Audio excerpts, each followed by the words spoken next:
spook easily stung. Have you ever explored the depths of fear? Have you ever wondered what depravity dwells within the imagination of a storyteller that prompts them to exhume horrors untold and expose those horrors to unsuspecting audiences? Some are repulsed, and some are shaken. However, there are those who are invigorated. So to those demented souls, we invite you to journey inward into the dark bowels of human imagination. Press play, and you will discover what's in the podcast. Tonight's not just a generous paycheck, it's also at a legendary venue. We're here! Please tell me you're joking. You booked the wrong venue! Hell is your problem, Rufus? Rufus! You'll see that? There are vampires out there! Vampires! Inside! Now! Not a single one looks like Jason Patrick. We need weapons. What are you doing? Might as well go out in style. Lights, camera. Hey, Parker been meatloaf!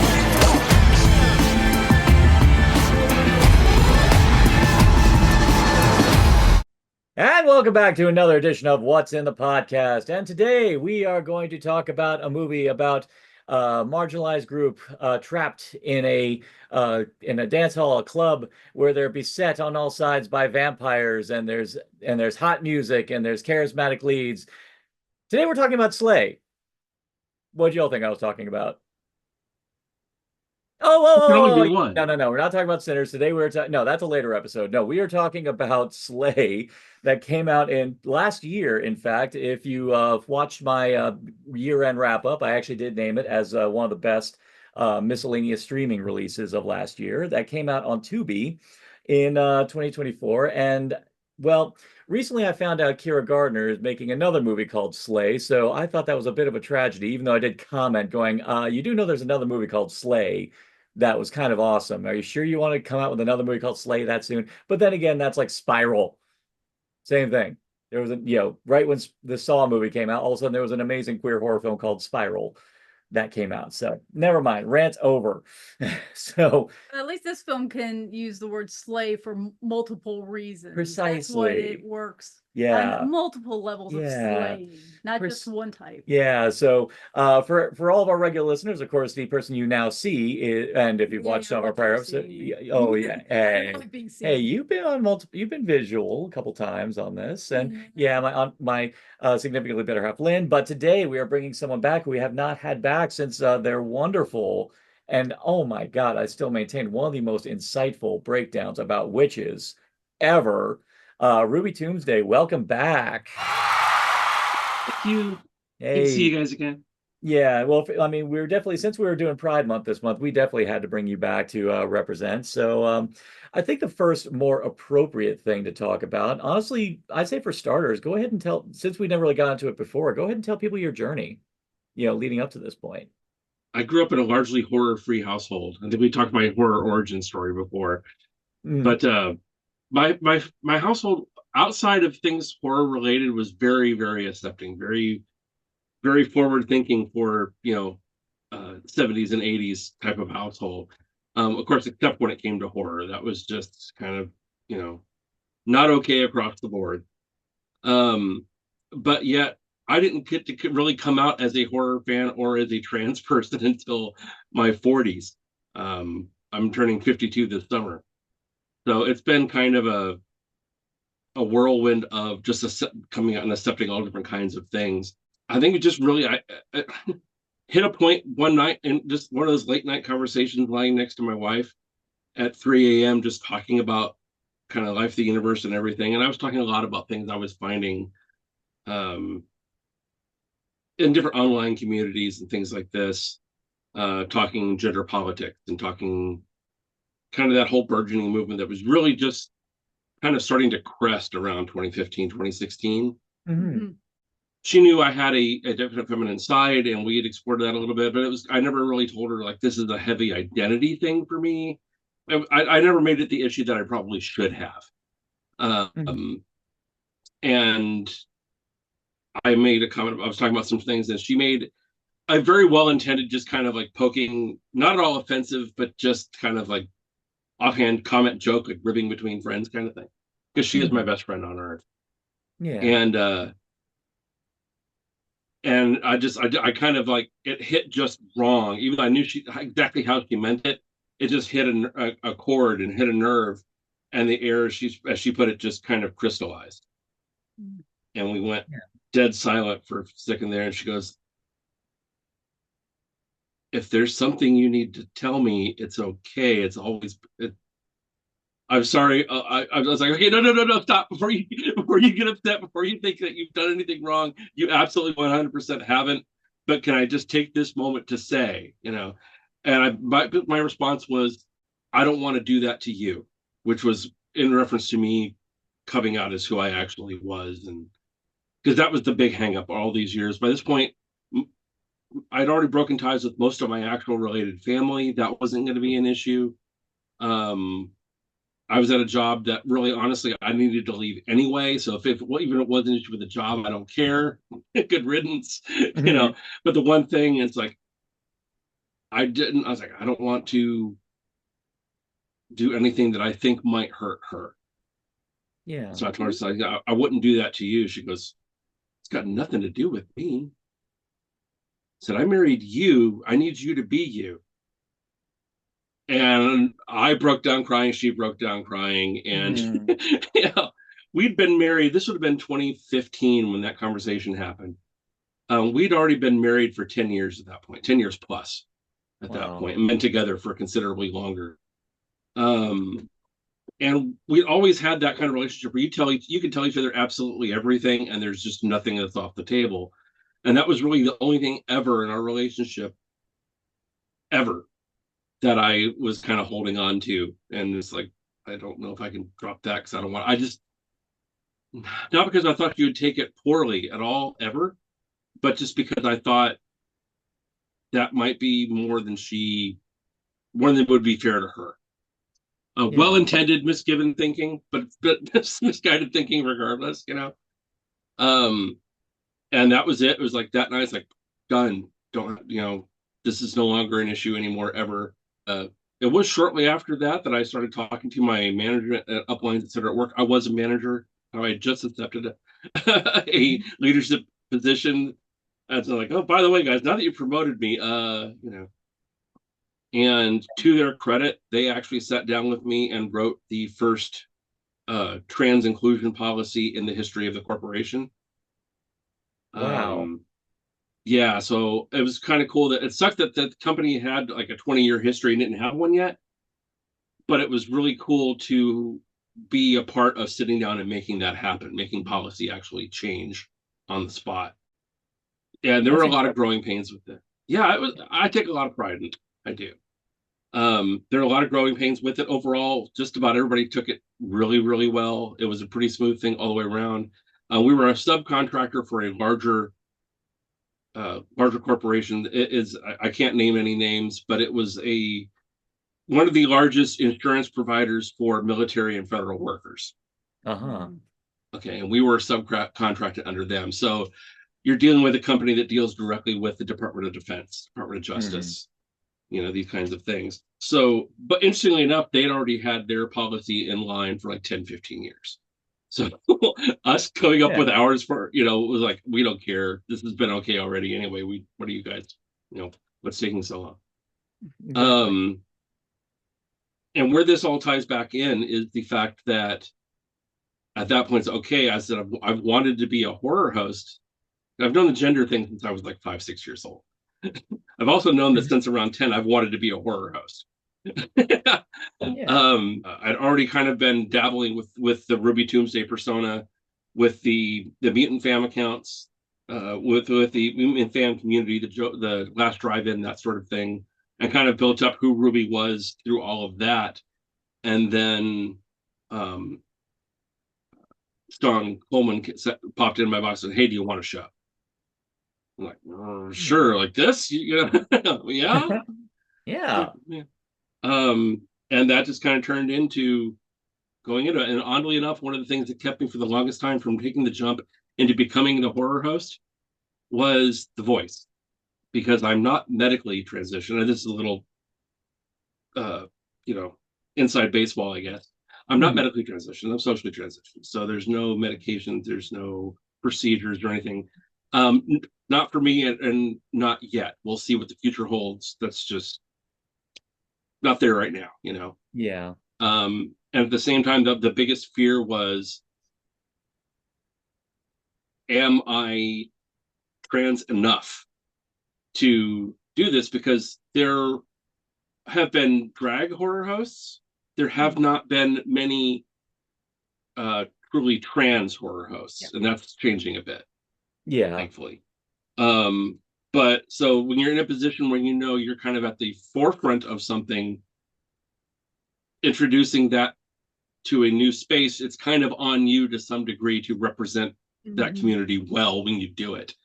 And I was scared to death. I was like, how do I make sure? I want to make sure I find that balance of being genuine, being funny, because you have to be funny if you're going to be a horror host. It's not a serious position by any stretch. There's something inherently clownish to that art form. At the same time, I don't want to come across I don't want to make my community a punchline. Yeah. I don't want to be the living Will and Grace joke. I don't, you know, this kind of thing. I was really, really worried about that. And because of the voice being where I'm at, that was the biggest thing that scared me. It was like, I'm going to go on, I can do the makeup, I can do masks, I can do effects, I can do all that stuff, but I'm still going to sound like this, you know? Yeah. And I was kind of kvetching about that on Twitter one day, got feedback out of the blue from both of the Soskas and from Diana Prince, Darcy the Mail Girl. Wow. Just saying, like, no, your voice is your voice. You do this. You know, we've got your back. Yeah, you know, go for it. And it's like, well, hell, if three of the biggest badass women in horror can jump in and say, hey, look, you do what you need to do. Yeah. Maybe I'm not doing something wrong anyway. And that was kind of what finally led to me doing what I do.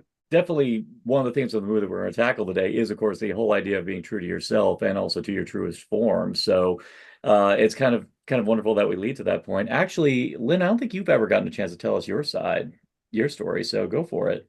My horror story? I mean, No. Just, well, I mean, I started with watching Poltergeist when I was like 5. That was a great idea. Well, I mean, specifically your, yeah. Okay.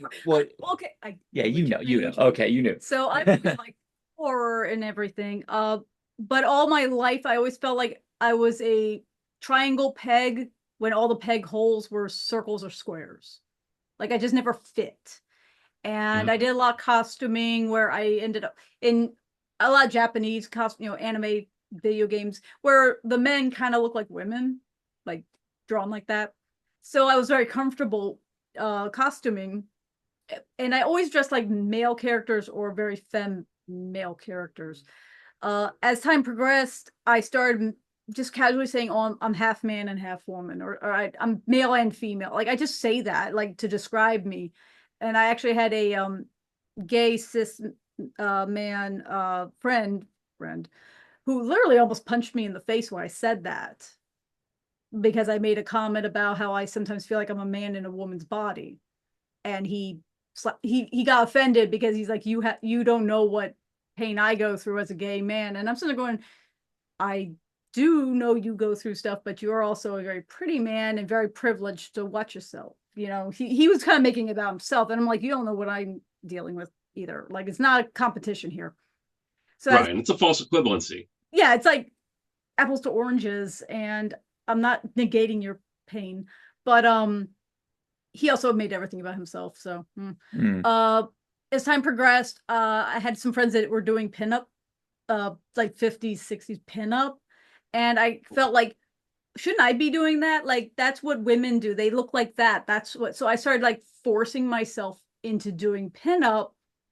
I'm not going to say I didn't look good. I mean, it was like costuming to me. I was like, but I also still felt like I was looking like a man in drag. I often said I looked like a man in drag. And one time, John actually pulled me aside and said, honey, I'm a little concerned. You seem to be acting like somebody else. You're not trying to be yourself. And I remembered you saying that to me. That was like Yeah, that was 2011, 12. That was right after we got married. And time progressed. Now I was still feeling all these weird, what am I, what's, and hating my body, a lot of dysphoria. And then in 2018, I had a bunch of friends who were non-binary, some trans men, all of them were sharing a lot of literature during Pride Month. And one of them was about all the gender queer, non-binary, and all these things. So I started reading it, and it was like that meme of the explosion on the guy's head. Mhm. And it was like, that's it. And suddenly I was like, no, that's the answer. It fits so right.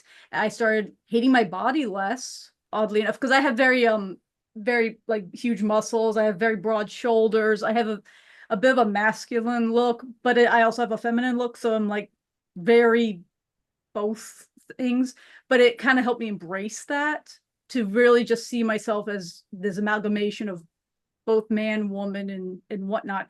And as time has progressed, I've just leaned into it and felt even more comfortable. I have looked into top surgery. I didn't get the money. Yeah. It's very expensive. So I unfortunately might not be able to do that. I've looked into it. I do know of some doctors, but it's just a finance thing. But Right. that's more of a, like, it would be nice, but I'm not like, if I'm stuck with it, especially nowadays, it's not the worst. I still am who I am, regardless of the fleshy bits, wherever directions they go.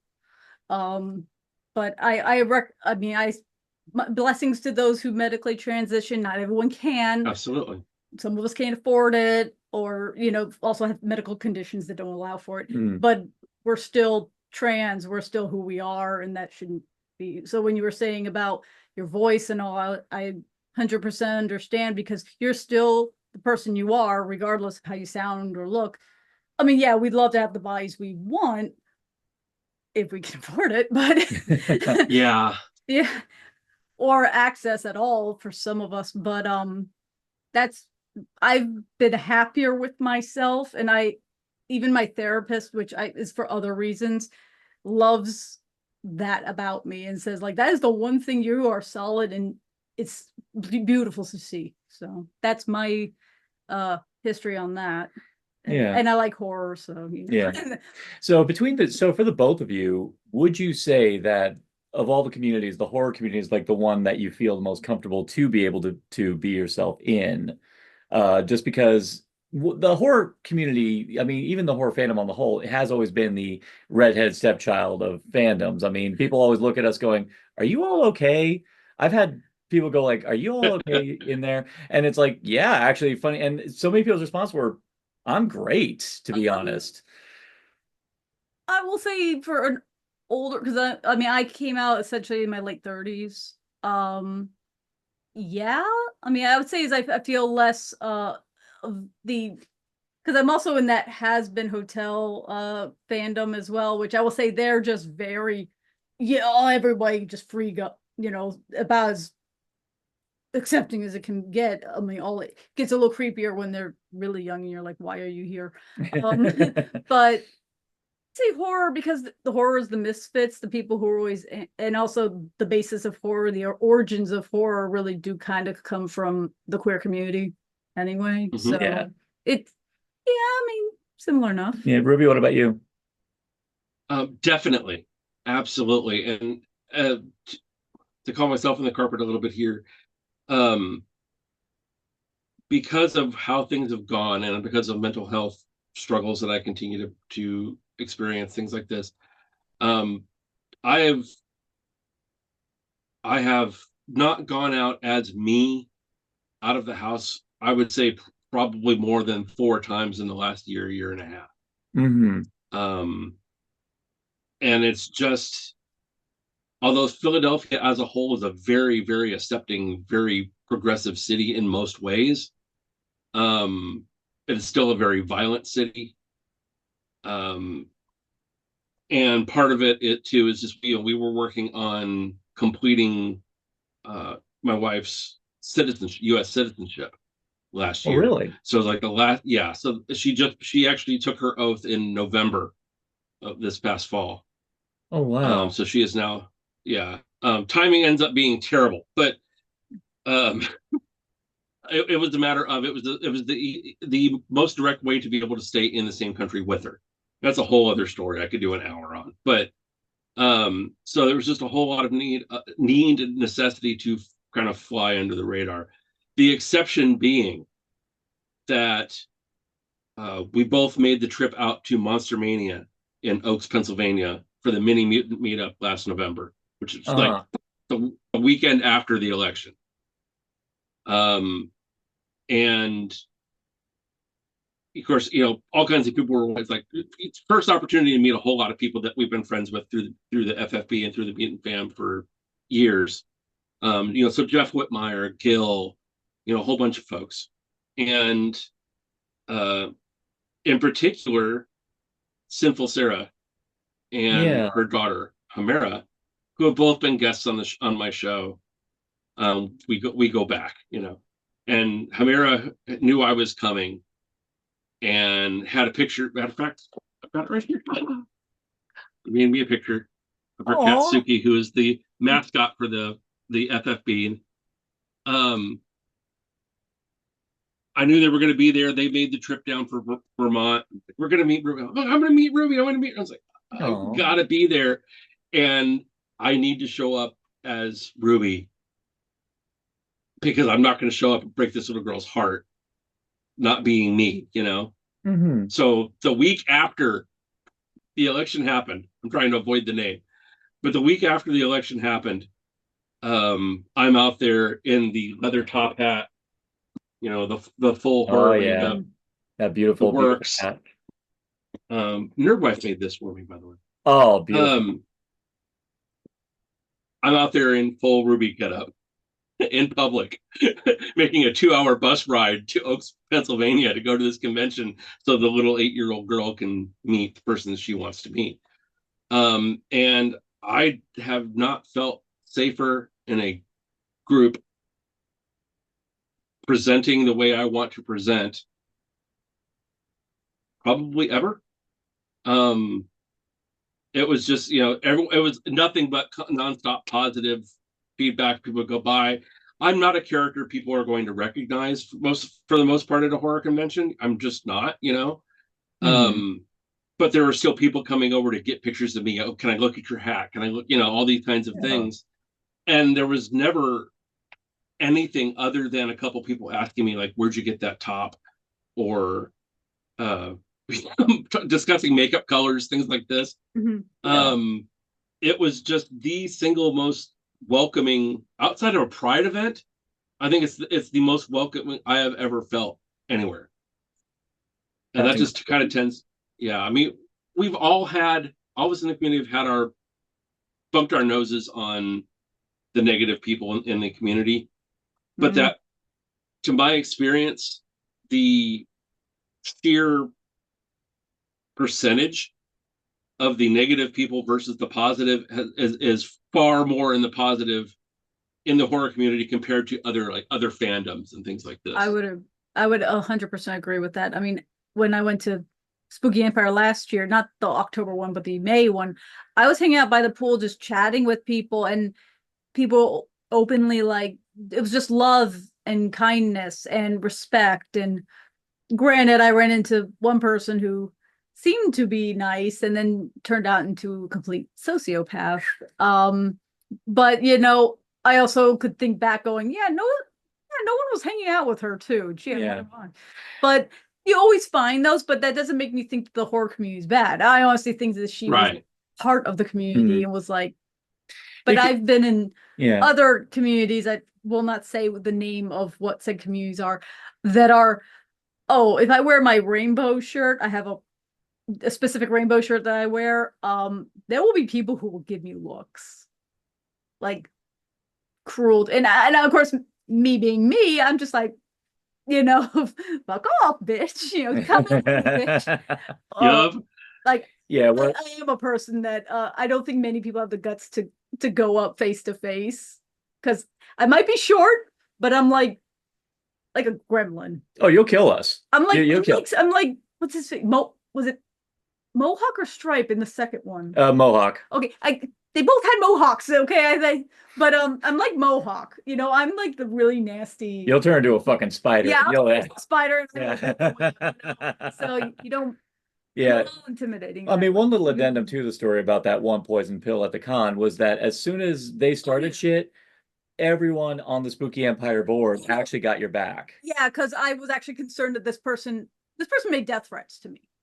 She left over an hour and a half of recordings at 3 a.m. on my DM from her second Facebook, harassing me, insulting me because I blocked her because I saw the red flags. Ugh. I saved it because I was worried that if this person, because she made threats that she would attack me if she saw me at a con. So I showed this to a few people who work at Spooky, and they're like, she come near you, we'll make sure she's not going to. But I did feel protected. I felt like nobody was dismissing that or anything. And honestly, we're disgusted by that happening. Yeah. And I can say that was actually a nice feeling. And I've not gotten that kind of backup from any other communities, except for the horror community. That's like the one community that would protect each other. And like, you can kind of tell the people who start stuff tend not to actually be part of the community. Like they're. Right. Yeah. I mean, and that's kind of what they're bitter about too. Yeah, I think they're people with a woefully narrow perspective as to what horror is, where they think that horror is what the politicians made horror out to be, when in reality, it always is. It is and has always been the genre that pretty much has been made by the outliers for the outliers. Mm-hmm. That's just yeah. It's all about othering. It always has been since the beginning. Yeah, you know, precisely. So for everyone listening at home, you're all probably wondering, like, what does this have to do with the movie? Funny enough, listening to you both, this has everything to do with the movie that we're talking today. SLAY, directed by Jem Gerard, which is actually is a Tubi original, which I never ever thought Tubi would churn out a gem like this one. But man alive, I do not remember where I got wind of this one. I just remember seeing the trailer and I was like, we need to watch this. Yeah, I think somehow we saw the trailer and the idea was amazing. So we're like, okay, we're watching this right now. And I think it was an instant one. Yeah, it was just one that we instantly fell in love with. And immediately in my brain, I was going, oh, this is from Drag Till Dawn. You know, that's what I like. That's kind of what I like to call it. Or more loose thing, Priscilla Queen of the Desert meets from Dusk Till Dawn. That's pretty absolutely. Yeah. Mm-hmm. So when I saw this movie, immediately in my brain, I was like, not only does Ruby need to watch this, Ruby needs to showcase this one on her show. And lo and behold, that was the first time you watched it while you were streaming it live on your show. And so I got to witness live just your absolute rapture of this movie. Yeah, it's one of the few times when I've cried during a show. And we'll probably get to that because it's one particular scene. Yeah. Start. Who wants dibs on doing the synopsis? Actually, Ruby, since you haven't been here enough, you do the honors and go ahead and give us the synopsis for SLAY. The autistic need to word vomit on the show is profound. It's a podcast. You're allowed. But as far as the synopsis goes, it's a kind of a classic setup, and it's exactly the kind of stuff that you hear it. And you try to explain that, and either someone's saying, "Oh, I'm in. I've got to see this," or like, "Oh God, this is going to be horrible." But a group of drag performers in an RV are heading across this arid wasteland to go do a show that they're excited about, and they get to the show and realize that it's this biker club, bar in the middle of nowhere. Obviously, we booked the wrong venue, and of course. Age-old tale, Aesop will be proud. Of course, then vampires attack. Yeah, of course. It has to follow that traditional folklore formula. This movie, I've described before. What you said is ideal. The way I describe it too is if Priscilla Queen of the Desert meets the movie Feast. Oh yeah, that's a good comparison too. And that early on we were meeting the characters in the bar has a very strong vibe for me of that first 7 minutes or so of Feast, when it's introducing the characters and talking about how far into the movie it is before they're going to die, things like this. Feast to me would make probably only to me, but Beast to me makes a fantastic double with Slay, just because of all those correlations. You can absolutely see these happening in the same universe. Totally different styles, both of them horror, both of them with their comedic elements, both of them still surprisingly more emotional than they really ought to be for what they are. I think that the two pair very well. But yeah, so it really is, like you said, from Dusk Till Dawn, Priscilla Queen of the Desert, but with so much more to it. Yeah. And I think, and most people, most of the laymen would say Tu Wong Fu, but to me, Priscilla was much more apt because when we finally watched that, Yes. Priscilla was a much more emotionally charged film that also had a similar story about a bunch of drag queens traveling into the backcountries of Australia and just meeting people just in like the boonies and ending up having emotional connections. And I mean, I'm not saying all drag queens. I'm just saying the ones I've seen don't travel in full drag. That's a persona. That's your stage persona. You have yourself, Right. and I mean, you might go by the names, for correlation, but I've met drag queens and they're not in drag 100% of the time unless it's a gig or a job. So when I look at Tu Wong Fu now, I'm like, girl, your wig might fly off on that convertible. Like, how many pins you got in that? And just not dropping character. It's like drag queens are a character. That's why, like in Priscilla, you had Terrence Stamp playing. She was a trans woman. She was always a woman, and but the other two were men who did drag, and there was the distinction of that. Whereas like Tu Wong Fu, they're literally constant. You never see them out of drag except I think once briefly, and I'm like, you're not going to bed in drag. That's like makeup and your wig. And, and I don't even look at the glue. Oh. Yeah. So the drag queens in question are actually, I believe all of them were from RuPaul's Drag Race, I believe. I think they were either contestants or some case winners. I don't know. We're Dragula people in this house. I just know Yuri was on Drag Race. Oh, okay. And J. Jolie was. Oh, okay. But they were on Dragula, that's why I know who they are now. Yeah, so there's Trinity the Tuck playing Mama Souffle.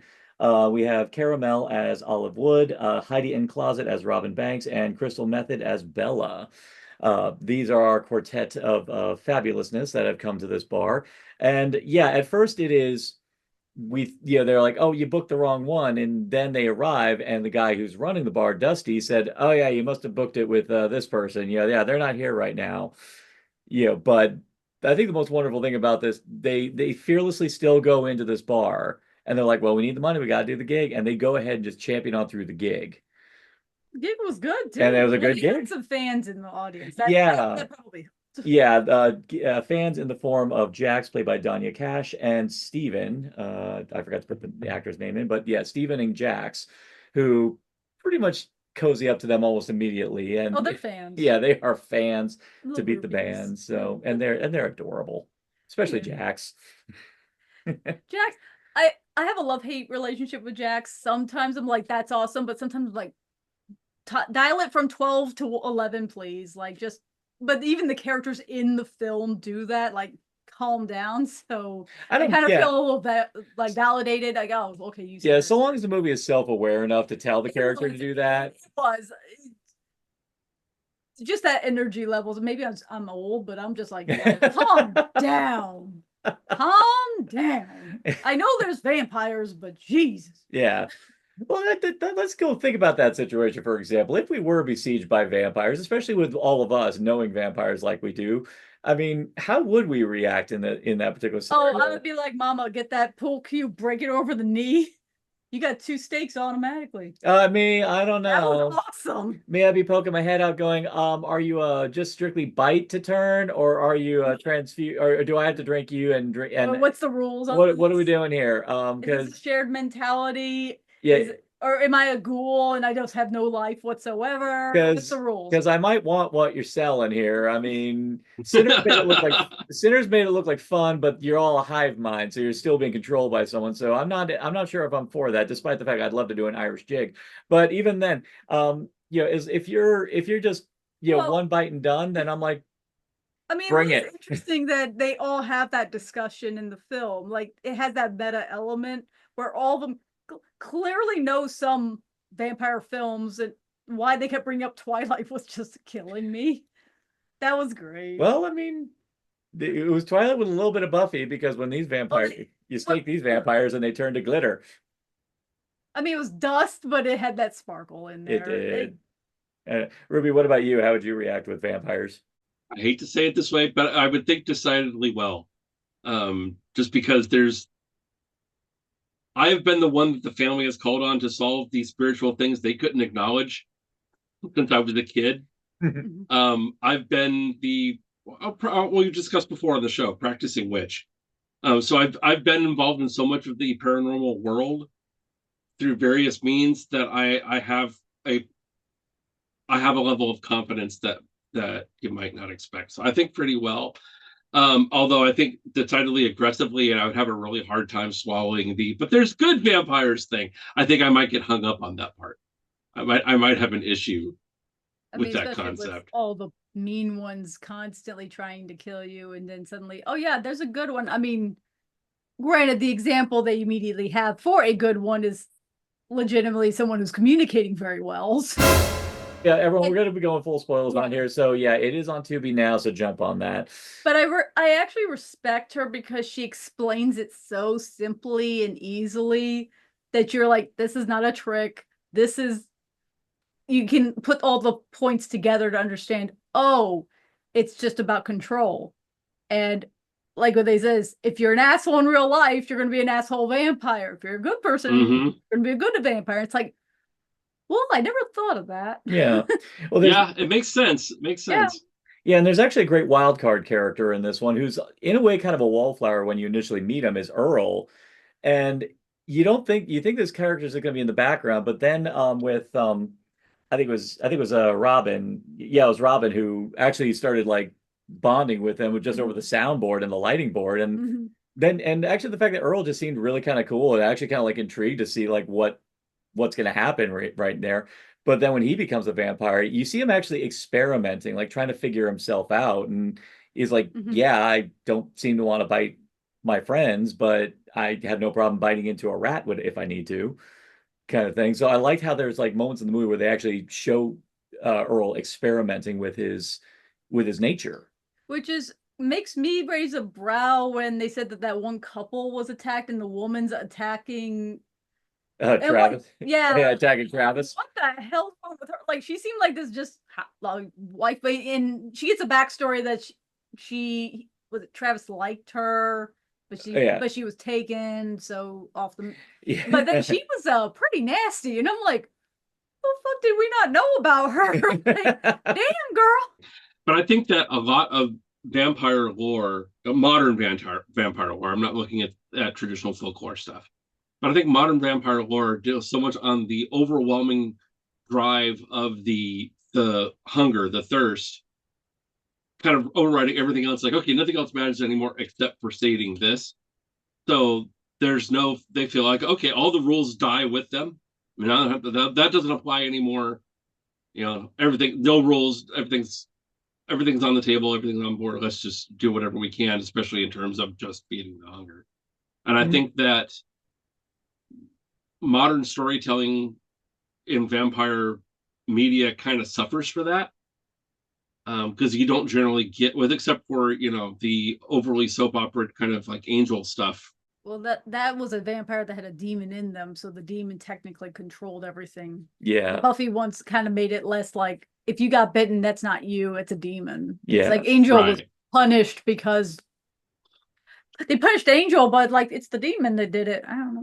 Well, in the case of Angel, in the case of the Buffyverse, it was always like when you become a vampire, you forfeit your soul, and when you forfeit your soul, you lose the capacity to have any sort of moral scruples, or basically like. No, they openly say it's a demon. They're like a demon inside you now. That like I was figurative. No, it's Buffy. Figurative. And also, gonna put it out. Joss maybe wasn't the greatest writer, but like Angelus was the demon, the evil, but that's not who was punished. Angel, the guy who was just a schlub who got bit by a vampire, he's the one who got punished. Yeah. That's where the disconnect. I hate to be that person, but when we talk about vampires that actually have capacity of taking mental responsibility for what you do, is Twilight. Hate to say that, but Twilight actually, I hate to say that, say it. did acknowledge that it's your own, like, yes, you have that hunger, you need to control yourself. And it takes a very long time to basically control yourself. And that's why they call themselves vegetarians. Yeah. It's because they ate animals instead of humans. But they trained themselves willfully to do that. Yeah. But then you had other vampires who, let me just drink all the people, I'll just eat them up, I don't care, because what are you going to do? You know, so that idea of actually having mental body autonomy, I guess you want to say, like your mind and your body are yours still as a vampire, is not new.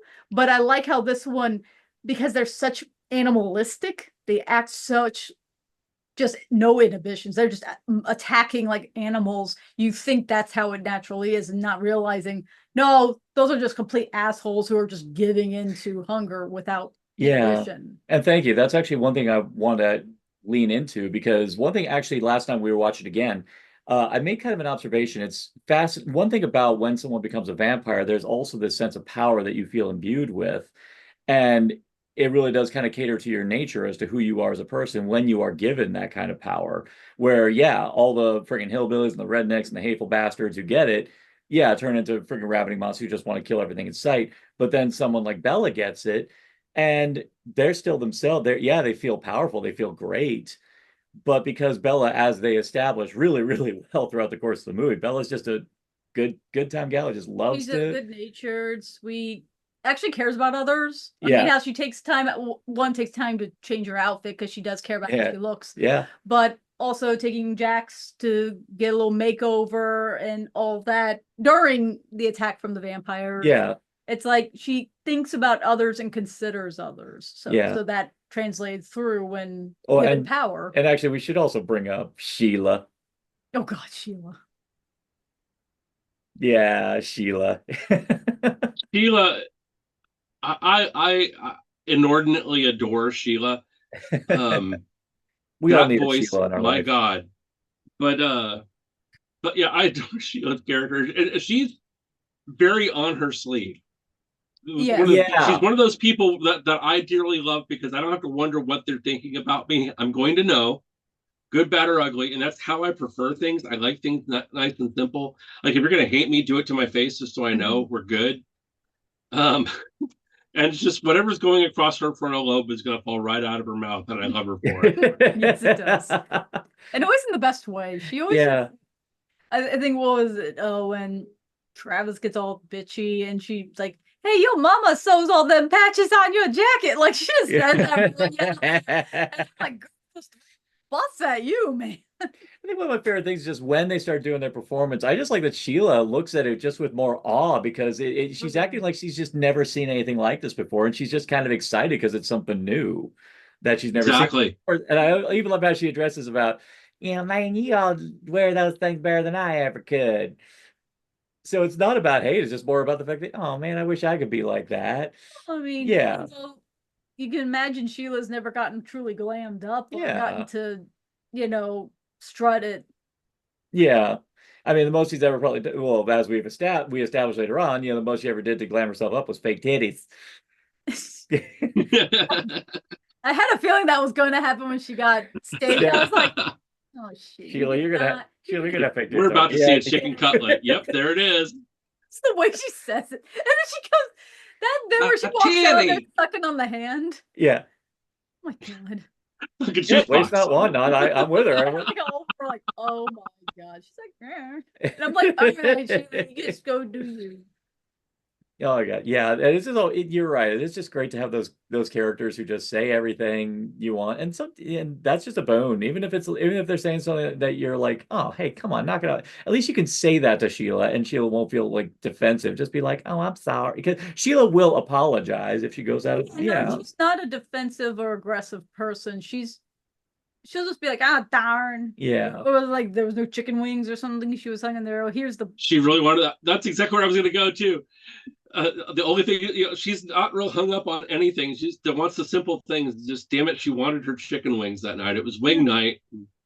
That's the one thing that broke her, was like wing night is suddenly off the table, and I just Which admittedly would make me sad. I definitely think wing night, yeah, that probably would have spiced things up literally. But oh yeah, but that was, I think when we first watched this, we just were expecting just a premise. We were just expecting just the fun premise of drag queens versus vampires. We did not think we were going to get like emotional beats in this movie. I didn't expect so much character. Not to say that I didn't expect character development, but like such levels of, like every one of the four has their moment, and you have that huge moment where Mama and Olive have that fight where both of them, Olive's kind of growing up and Mama's still Mama, and just that battle. Like you can get a sense of it at the beginning, but when it comes to the point where it almost killed somebody, it's like you can see the anger on both of them, and they are blaming each other, but they also are taking responsibility for each other. Mm-hmm. Like Mama Open said, yeah, it's my fault too, and you don't see that often. Normally they just blame each other and fight and never like sit back and go, no, I contributed too. Mm-hmm. Yeah, actually, one thing I've always said I like a lot more is when two characters argue and it's never absolute as to who's at fault, where one's just fully righteous, and the other one is just wrong all the time. Even in the beginning of the movie, before all shit hits the fan, they do establish that Olive is someone who has a lot of ideas for the act, who wants to put them into action, but Mama is someone who always believes. And I also agree with this, because having just come off a show run by a director who is very much about, making sure everything's in place, because I do agree with that principle too. But simultaneously, there's got to be compromise in anything like that. But it's just unfortunately, Mama and Olive are two very forceful personalities, that both have their ideas, and they aren't, but the problem is they're not communicating with each other in the way that a good compromise, especially with a traveling troupe, should. I mean, I'm not an expert in drag art, but I do know of like the mother, and she'll have her drag children, her drag daughters, and eventually they grow up and they'll start doing their own thing. They'll sometimes have daughters of their own. Yeah, I mean, Orlando's own Victoria Black has a couple. Oh, she's got a million. She got herself a whole family.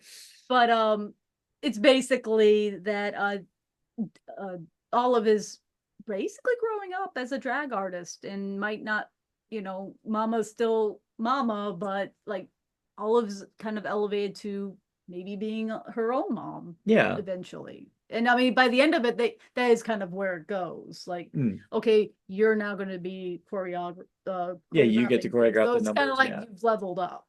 Yeah. Oh, I think you're exactly right, and I think that she kind of comes into her own. They even set up when it's Robin and Mama talking at the bar, watching Olive be Olive at the beginning, and just kind of like, oh God, here we, when's she going to learn, kind of a thing. And Robin points out, well, this is her first family. She doesn't know how to do anything but defend, essentially. So she hasn't figured out that dynamic yet. And then of course, this level of trauma is a great accelerator for all of those kinds of arcs. So I really do think they do a great job of never completely writing each other off, even when they're like done talking to each other. Goodness, I'm out of here. There's never a "you are the reason everything is wrong" kind of moment in any sincere way between them. Yeah. I mean, the only time where we could truly say Olive done messed up was leaving Bella and Jax on their own to defend themselves, and as a result, what we think is Bella getting killed. That well, even Mama took into account that she's the one who told Olive, with that knowledge that Olive has been a little more of a firecracker, and also was very much adamant about getting in the car and trying to get out. So and that's why she even says, I made a miss. I contributed to this too. Yeah. It's like, not as, I mean, I would say not as much, but taking responsibility, even in a symbolic way of you did partially contribute to things, is way more mature than saying, yeah, it's your fault. it's all your fault, all of your fault. Mhm. And I mean, in the end, Bella's not dead, but Yeah. we were fortunate that she got bit right beforehand. On a side note about Bella, one thing I'm sad the fight choreo that they did not do. They had this amazing, what can best be described as an anal bead pigtail Oh, that going on. how that I thing I'm stayed so glad on. we're talking about this. I wanted so bad for a bit in the fight choreo where she spins her head and whapping a vampire in the face a couple times. Probably trying to get that done right, not hurting her neck. Yeah, there's a little part of me wishing that they'd She fit that did in. the stiletto through the face. Oh, That I was was pretty awesome. I was waiting for a stiletto kill at some point or another, and we got it. We got that so good. I was so impressed with the wig work and how it stayed on all their heads. Yeah. I was like, that's some good glue. Yeah, Oh some my really good glue. Well, they even show they had like the tape. They had the tape and Well- everything. That's tuck tape, but No, that's tuck tape. yeah. There are special headbands that can like flip it in, but like that's lace. You would preferably glue that on so that it stays. So like that, because I have to do it with a lot of my wigs, is I have to glue down all the edges. They'll stay, but changing them, so how Bella changed her wigs so quickly, I would be like, okay, you're not gluing those down.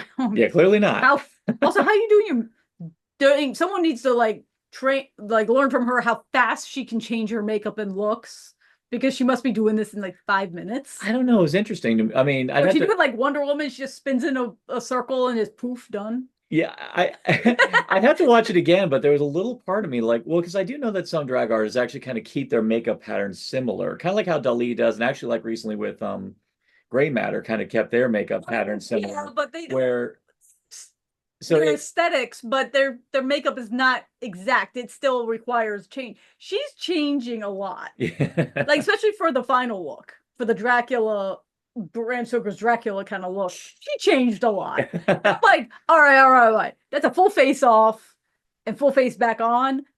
Girl, you got like y'all need to stop and ask her abilities, because that's skill. Vampire speed. Well, yeah, okay, Yeah. we can argue that she did.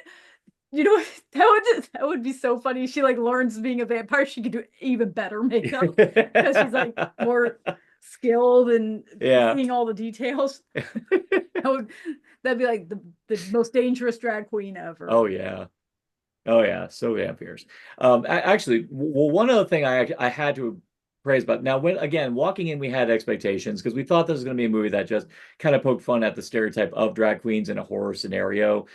We thought they were going to do the whole and like can't fight worth a shit. One thing I got to praise about this movie is, man, all of them could hold their own in a brawl, which was pretty damn. Oh yeah. Oh, especially Mama Souffle. Mama was dishing it out hardcore. I was actually really amazed by some of those fight sequences. Well, I like what Olive says, like I've done drag at the worst places in Jersey, and I'm like, okay, fair. Well, that was actually something now Jim Gerard, I believe has directed drag shows. They directed Vagrant Queen and episodes of Orphan Black as well, but I believe they've done stuff in the drag community. But the one thing about the observation about this movie is that, yeah, well, and especially if you listen to the Boulay Brothers podcast where they talk about, especially their early days when, on the drag scene, yeah, a lot of them did have to tour in some pretty rough places and probably did have to learn how to defend themselves in some of those rough areas. I would argue just being able to walk in those shoes and, do those kind of performances, you got to be in some kind of shape or some strength. Mhm. Like just your calf muscles must be amazing. Like and also being a queer person and outwardly, if you're in drag, you kind of have to unfortunately have that strength to survive. So it kind of made total sense that they would also know how to kick ass. There is a club in San Antonio. Well, I shouldn't say it is, because I've been gone for 4 years now. There was, and I hope there still is, a place back home in San Antonio called the Bonham. And the Bonham was a really great, not necessarily gay or drag club, although they did a lot of events. They had like a monthly barely drag show where it's the guys doing their best drag with their full beards and all of that kind of stuff. So it was a bear drag show. I loved it. It was great. But on top of having that forward-facing, very open, welcoming community, the building itself was formerly a home for uh, Orthodox Jewish boys. So Mm. it has a huge uh, history with being inherently Judaic, and all of those things together make exactly the kind of place you expect there to be consistent problems, because it's in kind of an industrial neighborhood in San Antonio too. It's not exactly the best place to, and stuff just didn't go down to the bottom. It just didn't happen, because there was just like, you know, once every few years some drunk would try, and it would never end well for them at all, ever, because you just got a whole packed house full of people who have had to fight to be who they are their entire lives. So you're walking into a place that is decidedly better prepared for this than you would expect. The one thing, I was just kind of off a little bit, but just because I find it funny, my mom, because my mom was born in 1930, she left home at 14. Okay, so she left home in 44 to go out and try to find her fortune. And this is in upstate New York, so Rochester, Batavia, that area. And she got discovered while she was doing dishes in a diner. And this guy says, hey, I'm an agent for a band. You've got a great voice. You want to go on the road with us? And she lied about her age and jumped off and went on, started touring with Smokey Joe and the Smoky Mountain Boys, who ended up doing stuff like Bob Wills and the Texas Playboys, Ernest Tubb, these kinds of things. So she ended up having a pretty good career. And when it's the late 40s and you're making $300 a night, you're doing something right. Yeah, but absolutely.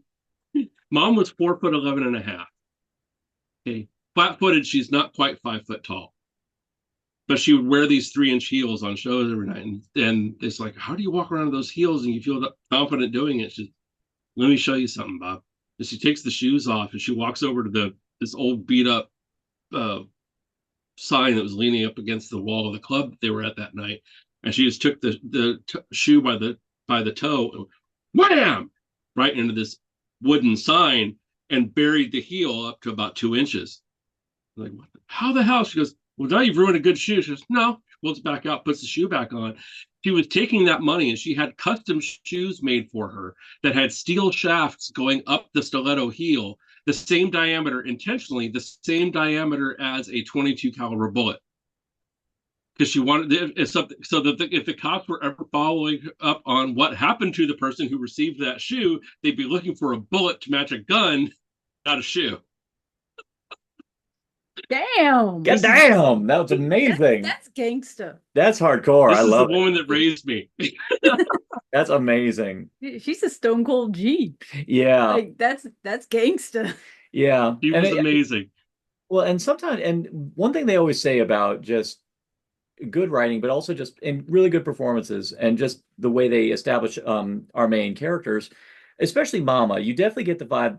And I gotta give this, Trinity the Tuck really does an amazing job really selling the wisdom that she very clearly has, and obviously the been there attitude that she has, because she takes to the stage and you can see no fear, and just the way, especially Travis, who we definitely need to get to. He's actually kind of an interesting character. But the way Travis is trying to derail the act, but Mama ain't having it. She is just zinging it right back at him. And even better is that when she's doing it, she's winning the crowd over in the process, which I thought was immensely fascinating about just the way this movie goes. Can deflate ego so quickly. Yeah, because you make some good jabs, people are going to side with you. Exactly. And they will turn on the person that is being the aggressor. It's a classic. Like when hecklers happen, you have a comedian and someone's being a jerk to the comedian, they'll just turn it right on them, make fun of them right back, and boom, the whole audience is now on the comedian side. Yeah, I mean, we should actually just go ahead and get into Travis as a character, because I mean, for all the people who again complain about woke media and all that stuff, it could be so easy to make a character like Travis like the most hateable character ever, and just make him like the loose cannon who's going to ruin everything.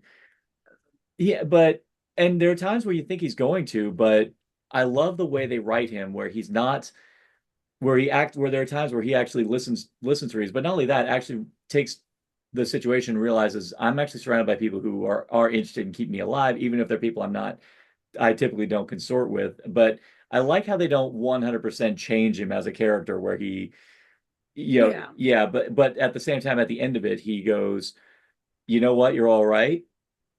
I'll never be a part of your community, but I will definitely not treat y'all. I swear the writer of this has known somebody just like this because Yeah. they had to have based Oh, absolutely.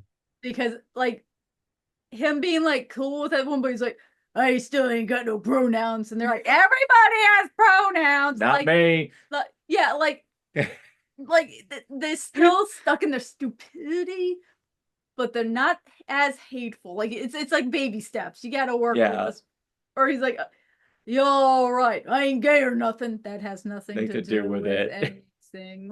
Like, but he's probably like one would hope a little less hateful and maybe a little less passing judgment on people.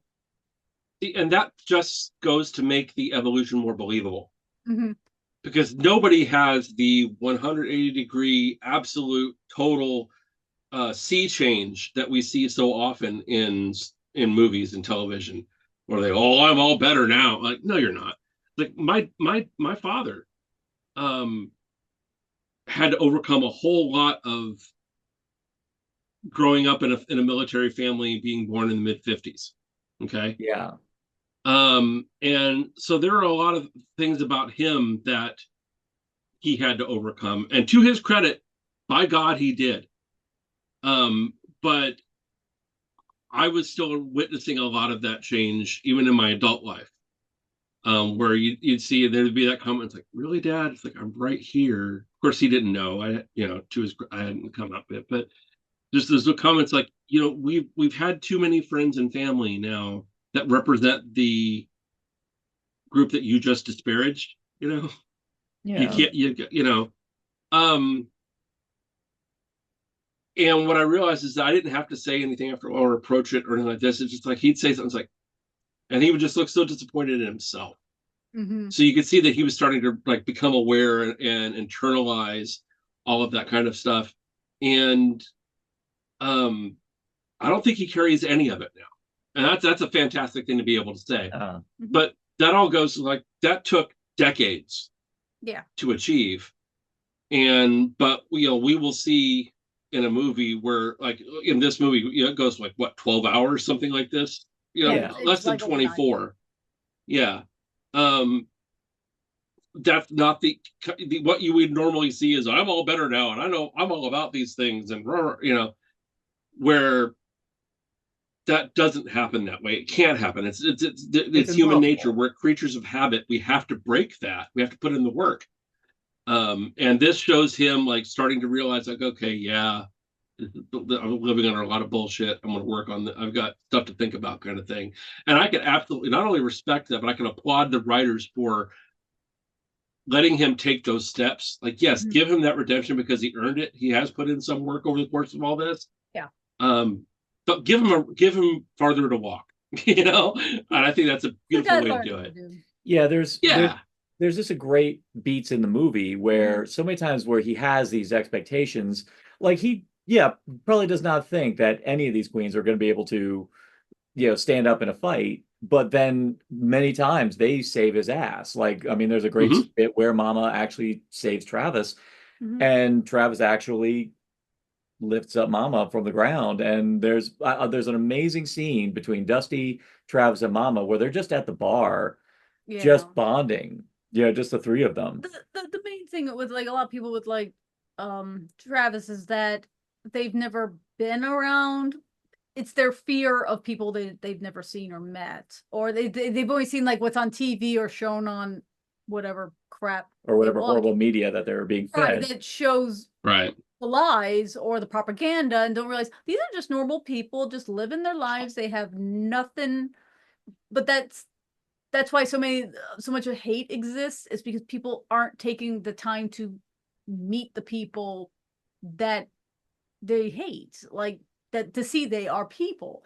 He is like face to face with not only these people, but literal monsters who were people you liked and were friends. Or at least you thought were friends, yeah. That's also the thing that, I mean, he actually sees kind of the reality of when you think these are your friends and they're the monsters. Because keep in mind, if they were friends and that as a vampire they can control themselves, they still attack him. Yep. They don't you go, yo man, what's up? Hey, I'm a vampire. No, they try to kill him. And it's like kind of was it the leopards eating your face type of thing? Mhm. Yeah, Literally. exactly.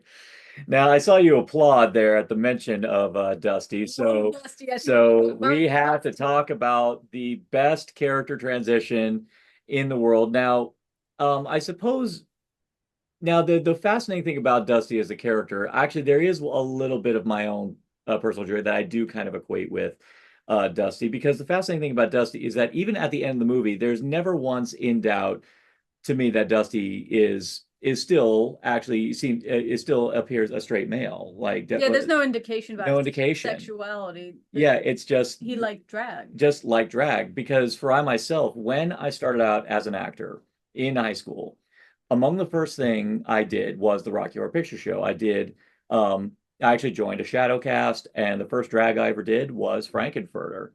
And honestly, and I was yeah, Eddie. huh? I was Eddie. Nice, nice, wonderful. So yeah, and the thing I always tell every aspiring performer, like before they even get started, I'm like saying, at some point in your life, do Rocky Horror. And the reason why you do it is because I guarantee you will be challenged to do things that you never thought you'd ever do on stage or in front of a live audience. And doing so will make you feel so free. And because the beautiful thing about doing a live performance of Rocky Horror is that you are performing in front of people who want to see this, who want to see you get up there and just live loud. I mean, that's like the beautiful thing about Rocky Horror. So, and why performing it is such a great experience for anyone who ever does it in their life is because here's a show that gives them a chance to take their first steps. And honestly, through Rocky Horror, I was able to kind of have a better understanding about where I stood in terms of my sexuality, in terms of my gender identity. So it helped, and honestly, and with that also, it helped me in terms of the way I interacted with people in the queer community. Because of that, because I was feeling more secure in my own self. Now, you tell me in the script there's a scene where I got to kiss a guy. I'm like, sure, let's do it. Go on, let's do this. Now, literally, only the last play I did where I had to kiss a guy, it wasn't. I was like, I was willing, but it was because it was an older man. I was like, they weren't comfortable with it, so we just found a way to fake it on stage. But the fact I was willing, I was like, I think the only thing for me, I was like, thank God we didn't kiss it because the guy was a heavy smoker. So I was like, no thanks. You also told me. That's a fair point. No, wait, this is actually funny. The first thing you did when you did a rehearsal where you had to practice the kiss, you come home and he was clean shaven, by the way. He goes, honey, I will never grow a beard because, oh my God, kissing a man with a beard is the worst. You say I look good with it. No, you do. You do. You do. I never liked beards before, ever, but you really do look good with one. For the record, I evolved. hey, for the record, I'm going to say this. I'm going to say this now. This is just because I'm lazy.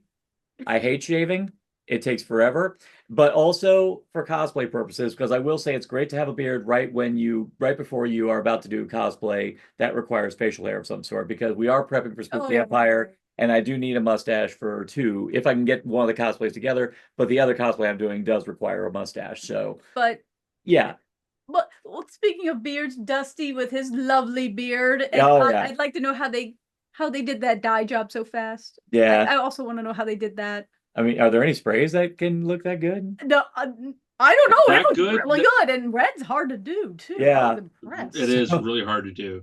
I was impressed. Especially, and his hair was gray too, so it's gonna be coarser. It doesn't take color nearly as well. Depends on what color you use, I guess. I don't know. Movie magic. Yeah, movie magic. The makeup, fabulous. I didn't have a question on how they did that, but the beard and the hair, I was a little more like, how did you pull that off? So with my journey, I kind of associate a lot of that with Dusty, because it's the idea that Dusty just liked it and just was always fascinated by it and wanted to do it, but of course grew up in a repressive household that never really gave him the chance to do it. Wanted to be seen as beautiful, because I think all his life he never was seen as like attractive or beautiful. He probably looks like his granddad. Like I just view like his whole family, everyone had a beard and long hair, even his mom. But And Dusty had a Sam Elliott thing going on, really, to be honest. I mean, he really kind of, for a guy his age, actually didn't listen, look too bad. I saw what Sam Elliott looked like young, and that freaked me out too much. The scariest thing in the movie Frogs was Sam Elliott without his mustache. Big old nope. Whole lot of nope. No. Like, no, sir, you have to be born with that, and Yeah, nothing else. he was born with that damn staff. But because there was, I think, a line where or one of the drag queens said it. It was like, "You're going to be beautiful," and I really feel like that was, he saw like, this is how I can be beautiful, because I mean, makeup can always make everything look great, but like, just that freedom of beauty. And yes, yeah, he looked quite fabulous. I mean, yeah, Ruby, I think this was the moment I think you mentioned that this is where you started tearing up when you watched the movie. This is where I broke, because like I said, I was aware by the time I was 6 years old that boy was never gonna fit. It didn't. I joke a lot about everything that I learned about everything I learned that was masculine or manly. I learned from my mother, and then my dad taught me classic rock and retail management.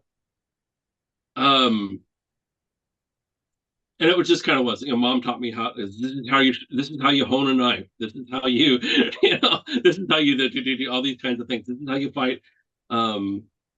This is how you improvise weapons. All these kinds of things, which I learned way too much of. All that came from mom. And dad was really great for teaching me classic comedy and classic rock and roll. There's more to it than that, but I was aware because mom had her first 4 kids in 5 years' time. Bam, bam, bam, bam, bam, bam, bam. Right? One too many bams. But anyway, and then 15 years and a relationship later, I come along. And I grew up hearing a lot of, I finally got my boy. There's that weight. And yeah, dad was talking about the fact that he had, there was, in his family, there was him and his brother and his sister.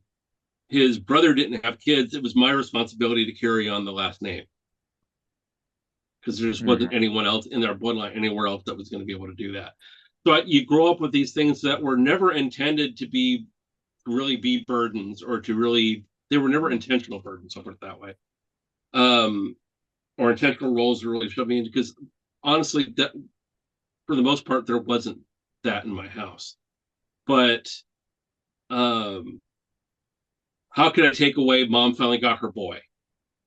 Mom always wanted a son, now she's got one. Well, I can't ruin that.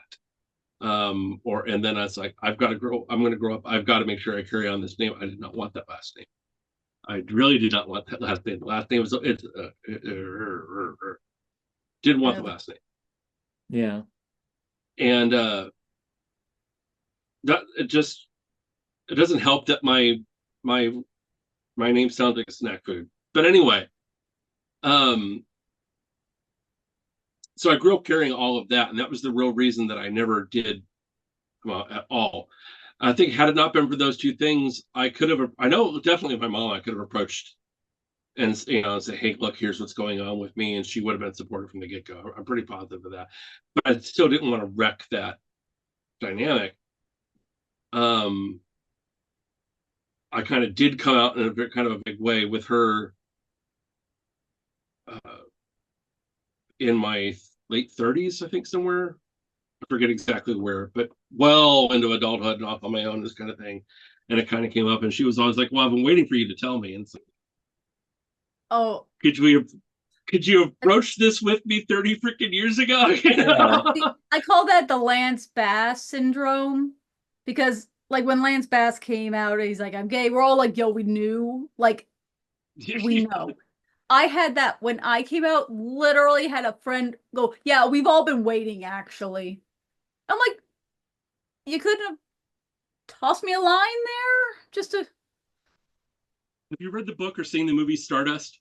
Yeah, I would get out of my brain. I was going to bring up Stardust because one of the few great moments in that movie was when that was a good moment. That moment was pretty damn amazing with Robert De Niro. That was actually, and not only that, it was pretty awesome that it was Robert De Niro playing that character. Oh no! Right? good people. Robert. Yeah, we have discovered Robert De Niro is not only good people but great people, unlike Neil Gaiman. But that's a different story. Yeah, isn't it though? So I have that. I got to have that moment just about literally. I was a LARPer for a lot of years, live action role play, and I did Renaissance reenactment. I worked Ren Fairs. I did all of that kind of stuff, right? And for the longest time in our LARP, I was the head of their aerial navy, basically flying pirate ships. And I had the crew, I had my commission, the whole works. So we had taken over the bandstand at this campground that we were having a weekend LARPing event at. Had set the whole thing up as the ship. So we're just on deck, gathered around the fire, completely blitzed, talking, revealing way too many secrets, like you do with best friends at 2 or 3 in the morning, right? And I kind of came out about, not fully, but in that whole gender way. And I came out about being pan, I came out about being poly, I came out about being gender uncertain, you know? Mm-hmm. And I kid you not, the first mate of my ship looks at me, grins, lifts his mug, and says, "That's all right, Captain. We always knew you was a whoopsie."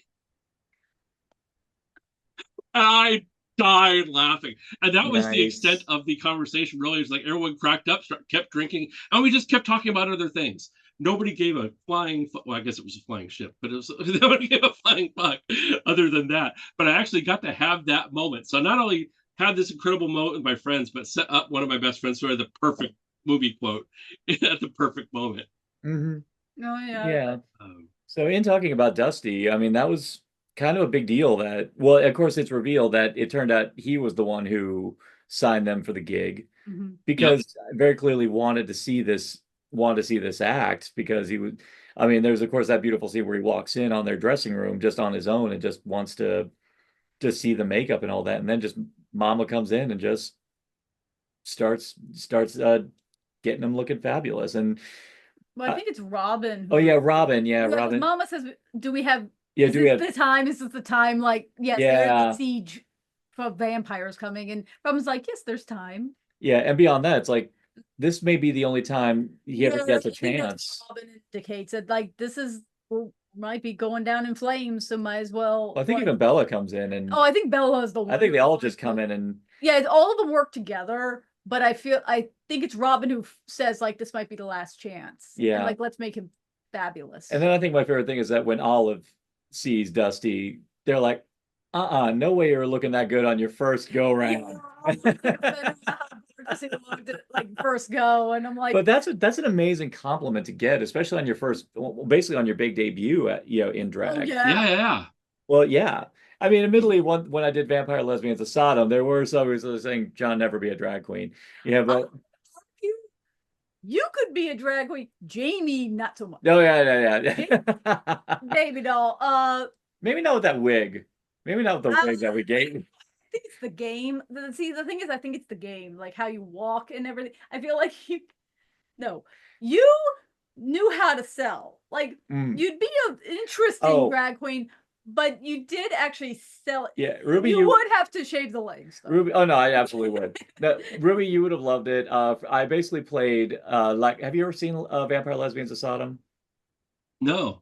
Oh, you need to fix this. Yeah, it was directed by Charles. It was a play written by Charles Busch about 2 competing vampires who've been around since the days of Sodom. The major bulk of the play takes place during silent film era Hollywood, and I was playing the vampire who turned the other one. So in silent era Hollywood, so I decided to play it like Count Orlok meets Norma Desmond kind of thing. So yes. So I was doing like but also some of the faces you made look like the stepmother from Cinderella. Oh yeah, like Lady Tremaine, yeah. Like Lady Tremaine, yeah. like a little bit of that, yeah. But well, there was also a very great monologue where my rival says to me, "You know what your problem is? You look like you're smelling shit. Everywhere you look like you're smelling shit." So I had to make sure to keep that in mind. And honestly, just doing the Norma Desmond, because of course, one of the most amazing moments of Norma Desmond is the "I'm ready for my close-up, Mrs. DeMille" thing. Because I was like, that's just the way to go. I actually did a really good, I mean, the makeup was really good. The wig was great. The look was good. Like, you actually were selling it. So I'd say Jamie needs a little more work if he wanted to do more drag. No offense to him. But But I saw that show 3 times because it made me cry laughing. I even brought my friends. I was like, no, you gotta see this. This is the best. But that was another time but much like Dusty, it was just that wonderful time where I got into drag, and it just felt amazing because I just it was a realized great something. Well, the show was also directed by a gay man, and actually the funniest thing he said was like, "How did I end up with 2 straight guys as the leads of this show?" No, I remember the hardest thing you had about that outfit was finding shoes that would fit Yeah. you. Now I suddenly go, how did they have shoes that would fit Dusty? I mean, unless it was just their own, that they all happen to have similar feet. Well, there was a shop. I don't think it's there anymore on No, I'll talk about the movie. Oh yeah, that's fair. Wearing some heels. He- I'm like, that what? Those probably would have had to have come from either Bella or Olive, because they are Olive so probably much taller than a lot of the other.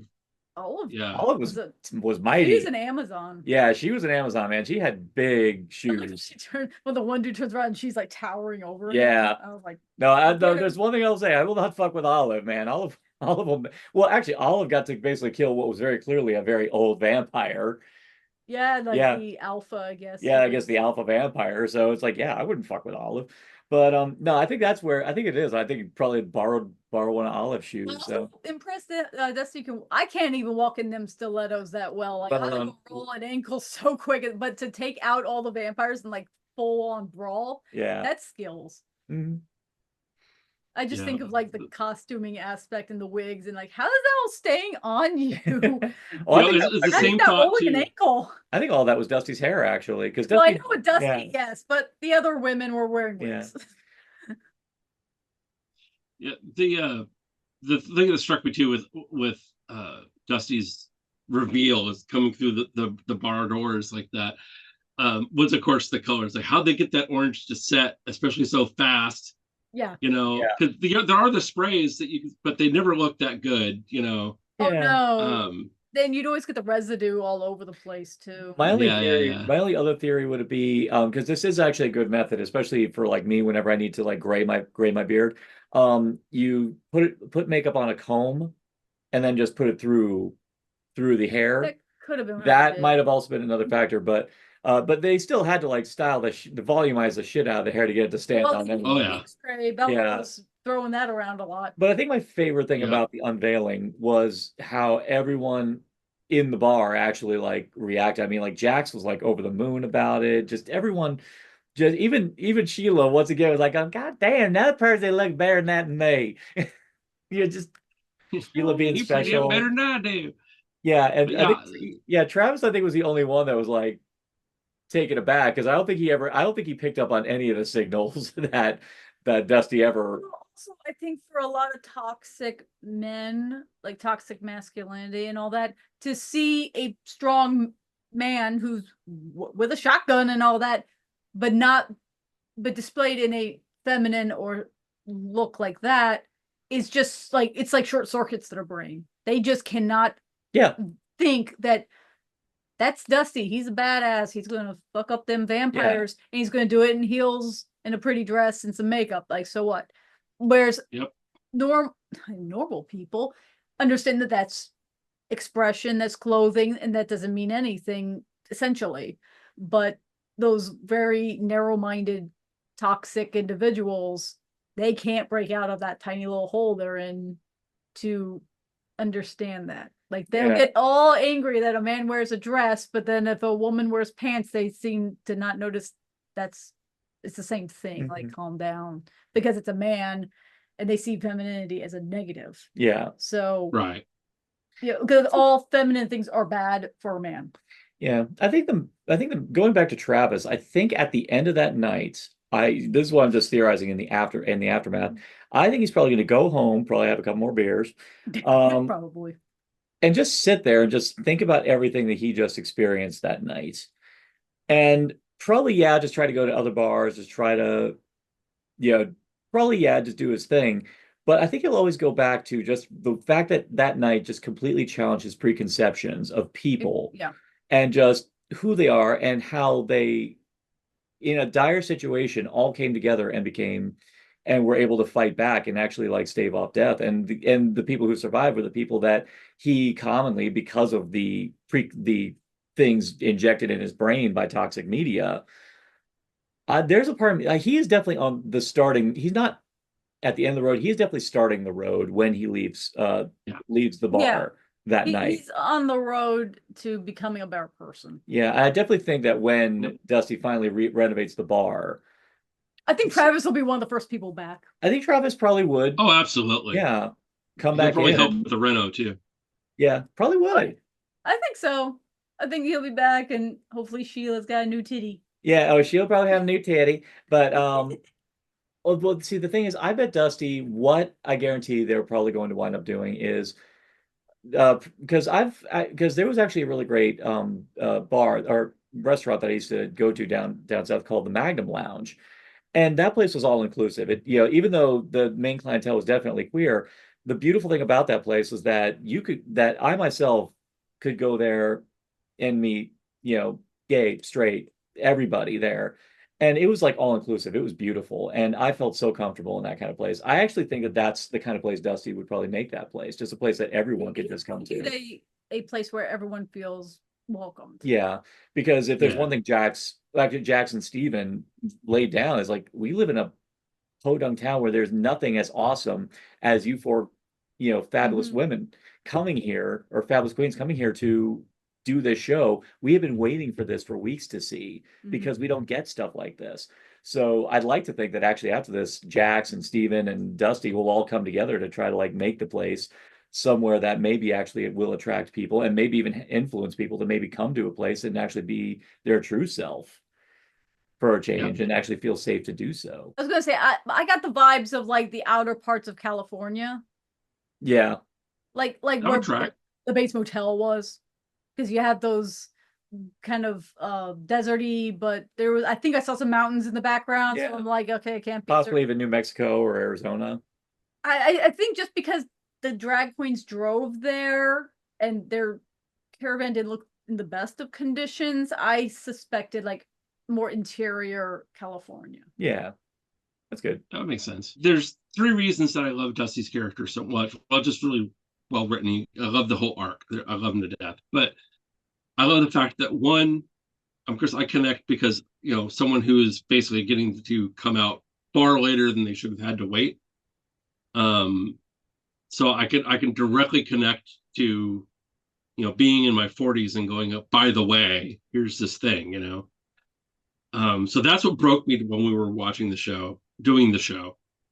I love the fact that they never touch on, and like you said, we were saying earlier, they never touch on anything about sexuality for Dusty, which allows a very rare moment of none of gender expression has to have anything to do with sexuality.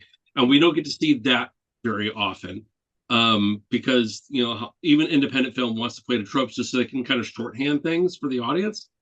So even if it's not being done maliciously or exclusively, I can see where it's done for storytelling reasons sometimes, but it's so refreshing to have that not be a part of what's going on with Dusty at all. It's just not mentioned one way or the other. It doesn't matter. Dusty's gender journey is the point. And then being able to see such a fantastic drag reveal with the beard, with all of these things. So you're not taking away anything like, here's this other aspect of who I am. And that's something that I look at a lot of people that have a more genderqueer presentation.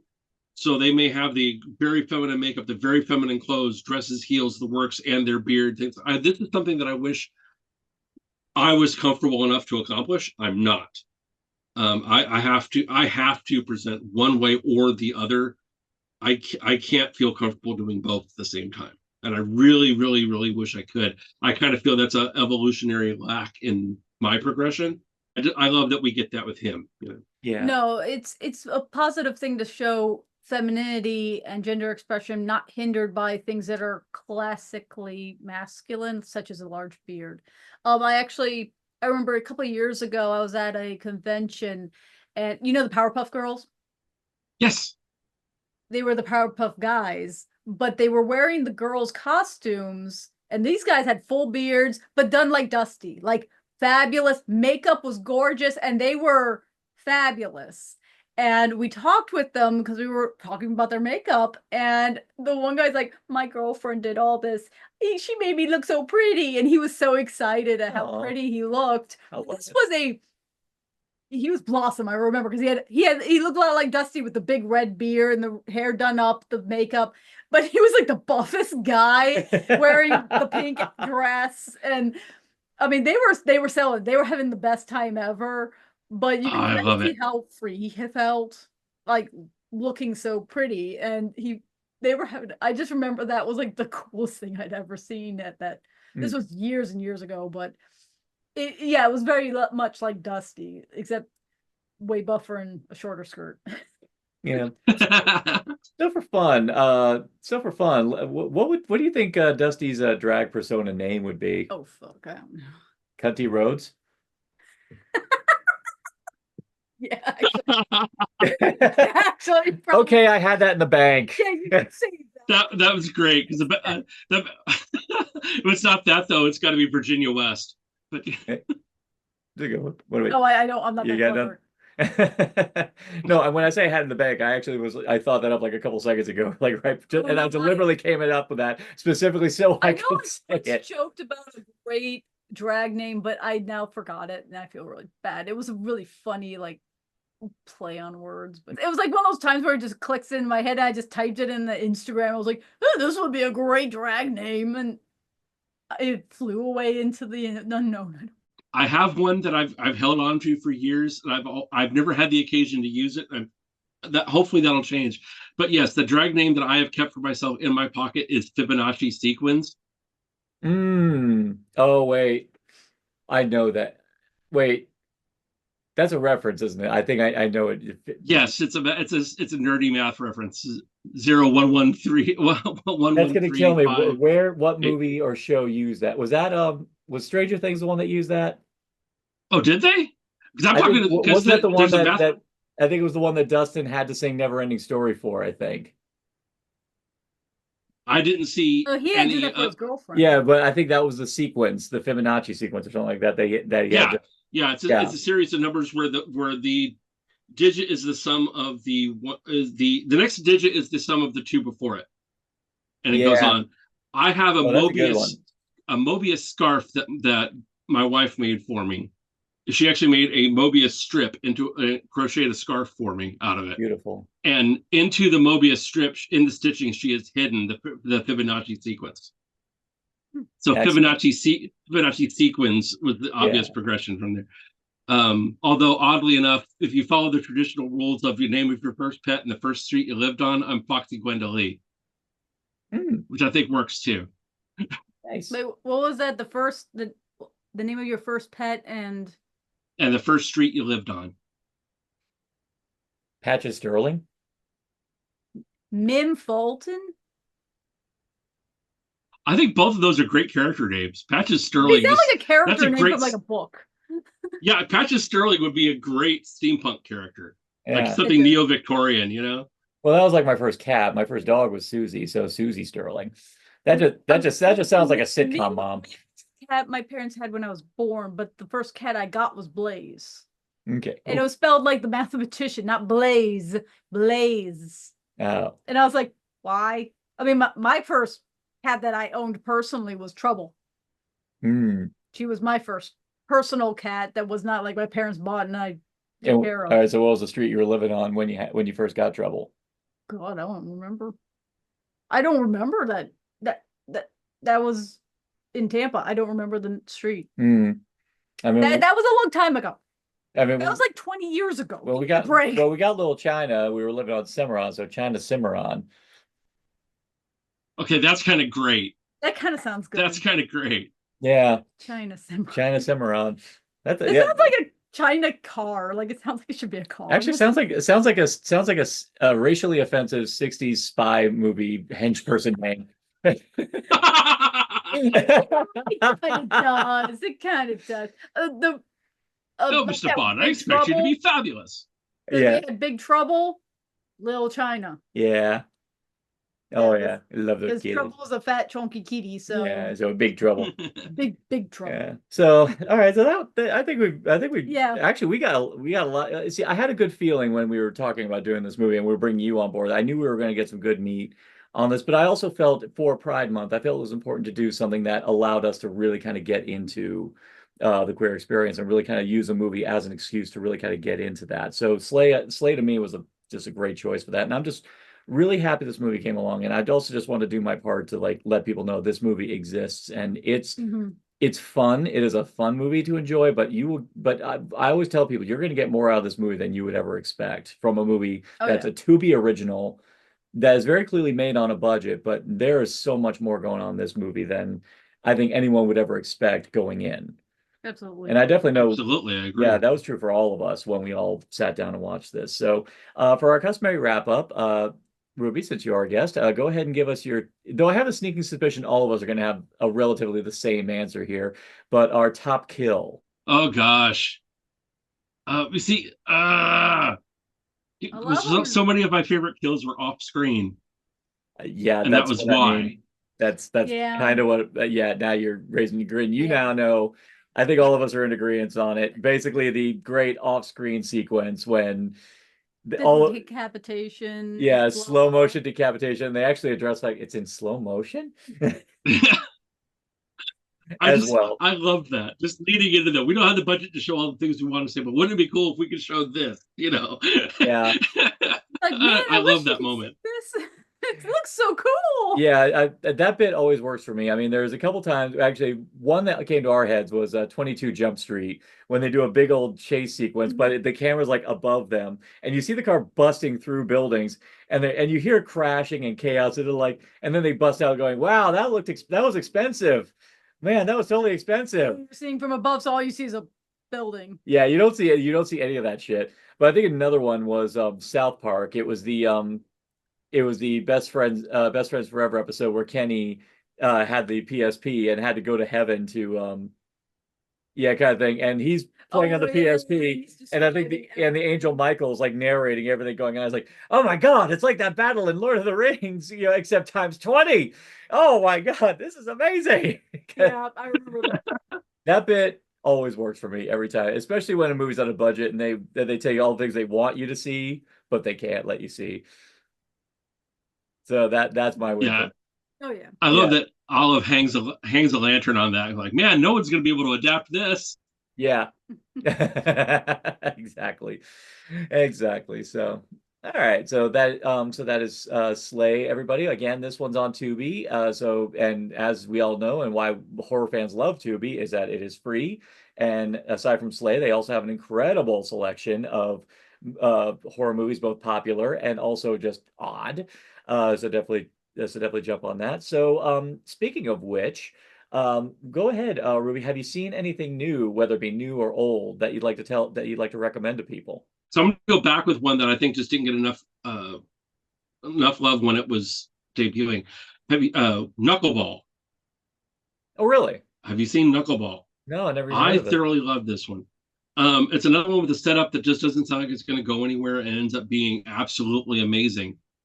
And basically, a young troubled kid, like middle school age kid, 10 years old, something like this, kind of gets stuck having to out in the middle of nowhere at grandpa's house for a weekend, and try tough love kind of a thing, and get some sense into the kid, and he's just not connecting to the old man, and you slowly realize that he's in the middle of starts learning all this background about serial murder in the area and all this kind of stuff, and it kind of develops.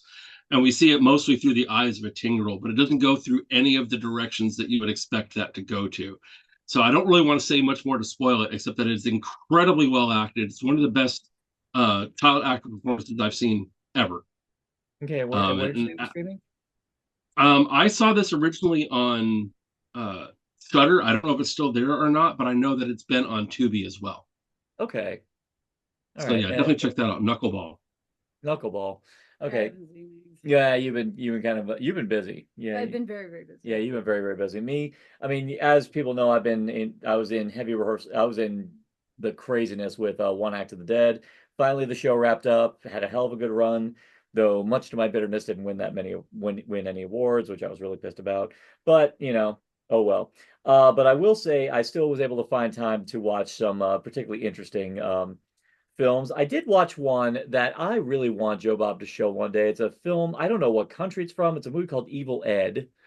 Uh, Weird ass movie. But it's one of those movies that is very clearly parodying the idea that, oh my God, horror movies mess up your mind and turn you violent and all that stuff. Because this movie's about an editor who is commissioned to edit horror films and is very clearly not comfortable with it, but he does the job and he starts getting more and more unhinged in the process.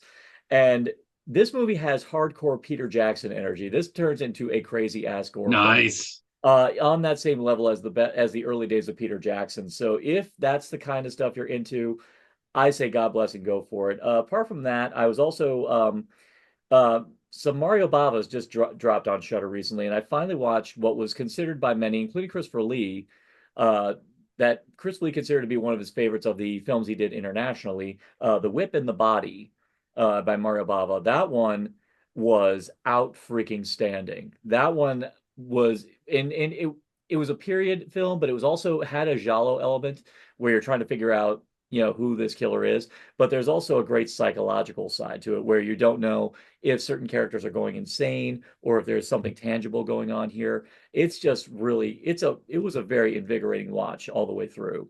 So if you love Mario Bava, if you love Italian horror, give that a go. And as far as recent fare goes, I did catch Fear Street Prom Queen. Now, Lynn, I know you are definitely a Fear Street. You've read the books. The actual books. Yeah, so and you pretty much vouch for the fact that this is not a great adaptation of Oh, Prom it's not Queen. an adaptation. Not even at all. It's in name only. Yeah. I read the synopsis and I went, that's not the book. So I have yet to watch it. I was personally hoping for a adaptation of the book. It's not. But I myself, though I can happily report, if you like the first three Fear Street films by Lee Janiak, this is in the same universe. Like, it is actually in the same universe. This takes place in 1988. It's not extraordinary, but I will say I was invested, and some of the kill, if you want a good slasher, the kills are great. I will say this, and I know I'm not popular for saying it. I liked it better than the original Prom Night. But I think the original Prom Night is a bit overrated. But overrated. I mean, and when it comes to Jamie Lee Curtis, nothing beats Terror Train's way better. No, Terror Train. Terror Train's way better. Oh, Terror Train's fantastic. Yeah, but and besides that, when it comes to Prom Night horror, nothing beats Mary Lou. Nothing beats Mary. Agreed. Yeah, nothing tops that queen bitch. All right. So everybody, that is Slay. Stay tuned for our final week of Pride Month. In fact, Natalie recommended our next one. We're going to tackle Tragedy Girls next. Oh, cool. Yeah. So definitely excited to get in that. And then very soon we're going to be getting into, actually, our 100th episode is coming up. Oh, jeez. Very soon. And actually, I believe, if I could do the math right, which if I did, I would have actually graduated college. But I believe it might actually coincide with our celebration of the 50th anniversary of what can widely be considered to be the first real summer blockbuster movie. It is the first. It is the first, 50th anniversary of Jaws to kick off our Nature Strikes Back month. Which you gotta start with the OG. We are starting with Jaws for that, and for the rest of them, we are going to have some additional guests. I actually talked with Ira Trees Little. She wants to join us. Nice. I believe she wants to join us to talk about Lake Placid, I think. Matt, a Killer Horror Critic, wants to join us when we talk about slugs.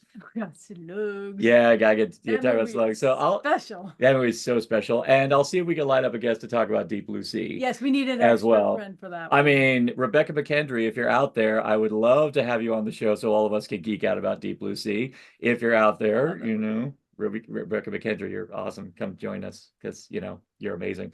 And incidentally, everyone, if you have the Arrow Video Blu-ray, listen to the freaking commentary. Oh my god! By Rebecca McKendry. That was so much fun. Her commentary on Deep Blue Sea is legendary. Holy shit! Like, the movie's fun, but her commentary just made it even more. Yeah, her commentary was fire. It rivals the commentary of the actors in Van Helsing. They had the actors for Dracula, Wolfman, and Frankenstein's monster. commenting on the film. So they're just telling stories, and it's one of the best commentaries out there. Did you say David Wenham was on there as well? No, they told jokes about David Wenham. Oh, okay. Apparently David Wenham had a fart machine, and he went around the set using it, and apparently all the extras who were from Prague who could speak English were like disgusted with him. They thought it was real. Like they pour all the tea. Yeah. All the tea. Yeah. Awesome. So funny. Yeah. So, all right, everybody. So that is Slay on Tubi. Check it out now. Ruby, thank you so much for joining us. And Thank you. It's been fun. Yeah. And pure internet etiquette. Go ahead and give everyone the intel of where to find you online. All right. Well, you can find me on Twitter and Blue Sky both, just with Ruby Tombsday. That's RubyTombsday. You can also find me at patreon.com/Ruby Tombsday. And you'll find everything I'm doing there. I've actually got some. I had nothing scheduled for June. When you and I started talking about doing this tonight, in the course of 2 hours, I got like 8 things coming up for next month. Oh, beautiful. Oh, that's great. So you check out the Patreon. That's where everything goes first. And I'll fill you off when we have time to talk over all of the stuff that's going on there. Excellent. All right, everybody. So that is Slay. You go ahead, go forth, be merry, and be fabulous, because Pride Month is in full swing right now. And if you wish to delve into the dark bowels of human imagination, ask yourself the simple question: what's in the podcast? Thank you for joining us on this edition of What's in the Podcast. If you find yourself hungry for more deep cuts into the morbid and macabre, you can also find us on TikTok, Blue Sky, and YouTube at Narcotic Casserole. You can also follow us on Instagram at Narcotic Casserole 25. Follow us if you dare.